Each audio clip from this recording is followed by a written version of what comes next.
नमस्कार, morning news India में आपका स्वागत है और मैं दीपिका राठौर।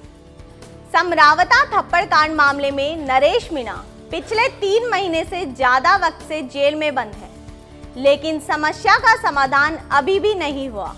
लगता है नरेश मीणा को जेल से बाहर आते ही समरावता जैसे 10,000 लोगों की आवाज उठानी पड़ेगी। एक बार फिर से समरावता जैसा बवाल मच सकता है। तो चलिए जानते हैं असल में ये क्या मामला है। देवली उनियारा उपचुनाव के दौरान समरावता गांव के लोगों ने वोटिंग का बहिष्कार किया। ग्रामीणों की मांग थी समरावता गांव को उनियारा उपखंड से हटाकर देवली उपखंड में जोड़ा जाए। दरअसल समरावता से उनियारा करीब 60 से 70 किलोमीटर पड़ता है, जिससे ग्रामीणों को समस्याओं का सामना करना पड़ रहा है। इतना ही नहीं, फिजूल खर्च भी बढ़ रहा है। नरेश मीणा वोटिंग के दिन समरावता के लोगों के साथ धरने पर बैठे। बवाल इतना बढ़ा कि समरावता में 13 नवंबर की रात को हिंसा और आगजनी हुई। महिलाओं और बच्चों के साथ हिंसा हुई और प्रॉपर्टी को नुकसान पहुंचा। इस मामले में नरेश मीणा और उनके 61 अन्य साथियों की गिरफ्तारी हुई। इस मामले में 61 लोग तो जेल से रिहा हो गए, लेकिन नरेश मीणा अभी भी उसकी कीमत आज तक चुका रहे हैं। यानी गरीबों के मसीहा बनने चले नरेश मीणा पिछले 3 महीने से जेल में बंद है।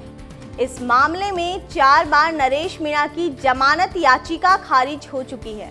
अब नरेश मीणा के माता पिता ने सीएम भजन लाल से मुलाकात की, जिसके बाद नरेश मीणा के 30 मार्च तक जेल से बाहर आने की उम्मीद जगी है। लेकिन समरावता और उसके आसपास की 7 पंचायत समितियों में ऐसा माहौल बन गया है कि नरेश मीणा को जेल से बाहर आते फिर एक आंदोलन करना पड़ेगा। अगर मामला शांत नहीं हुआ और नरेश मीणा ने मामलों को उठाया और बवाल मचा तो नरेश मीणा एक बार फिर जेल जा सकते हैं।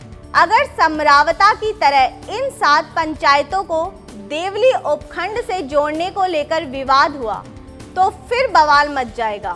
दरअसल समरावता वासियों के बाद 7 पंचायतों के लोगों ने देवली उपखंड से जोड़ने की आवाज उठाई है, क्योंकि इन 7 पंचायतों को सरकारी कामकाज के लिए नगरफोर्ड तहसील जाना पड़ता है।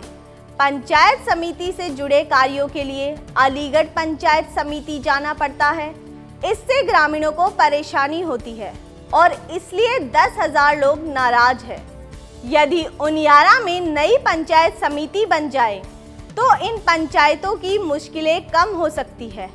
आपको बताते चले कि ग्राम पंचायत बिलासपुर, रानीपुरा, कचरावता, फुलेता, बोसरिया, मोहम्मदगढ़ और गोठड़ा के 9 पटवार मंडलों को कांग्रेस सरकार के कार्यकाल में 28 मई 2021 को अधिसूचना जारी कर नवसृजित किया गया था।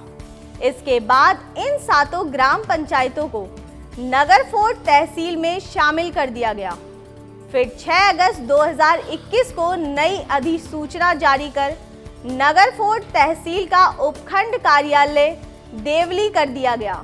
मोहम्मदगढ़ और गोठड़ा पंचायतों के विरोध और ज्ञापन देने के बाद उपचुनाव से पहले दोनों पंचायतों को फिर से उनियारा तहसील में शामिल करने की अधिसूचना जारी हुई, मगर अब तक यह ऑनलाइन अपडेट नहीं हुई।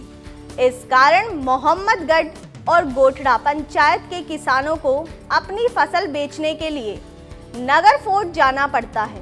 वहीं 7 ग्राम पंचायतों के करीब 8 से 10,000 लोगों को पटवारी और तहसीलदार से जुड़े कामों के लिए नगरफोर्ड जाना पड़ता है। पंचायत समिति से जुड़े EWS, जाति प्रमाण पत्र, मृत्यु प्रमाण पत्र जैसे कार्यों के लिए अलीगढ़ पंचायत समिति जाना पड़ता है। सरकार चाहे तो उनियारा में नई पंचायत समिति बना सकती है। इसके लिए 25 ग्राम पंचायतों की जरूरत होती है। उनियारा तहसील में 36 ग्राम पंचायतें हैं। यदि 14 ग्राम पंचायतों को नगरफोर्ड से जोड़ दिया जाए तो उनियारा में नई पंचायत समिति बन सकती है। नगर फोर्ट से देवली पंचायत समिति करीब 60 से 70 किलोमीटर दूर है। इससे लोगों को आने जाने में परेशानी होती है। यदि देवली में अधिकारी नहीं मिलते तो उन्हें दोबारा जाना पड़ता है। लगता है अब नरेश मीणा को जेल से बाहर आते ही इन 7 पंचायत समितियों के 10 लोगों की मांग को भी उठाना पड़ेगा। अब देखना दिलचस्प होगा कि आखिर नरेश मीणा कब जेल से बाहर आते हैं। क्या समरावता की तरह नरेश मीणा इन 7 पंचायतों के लोगों की आवाज उठाएंगे? क्या मामला शांति से निपट जाएगा या फिर समरावता की तरह बवाल मचेगा? आपकी क्या राय है? हमें कमेंट सेक्शन में बताएं। जानकारी अच्छी लगी तो वीडियो को लाइक व शेयर करें और हाँ, चैनल सब्सक्राइब कर लें। धन्यवाद। ऐसे ही और वीडियोस देखने के लिए सब्सक्राइब करें मॉर्निंग न्यूज इंडिया को और जुड़े रहिए हमारे साथ।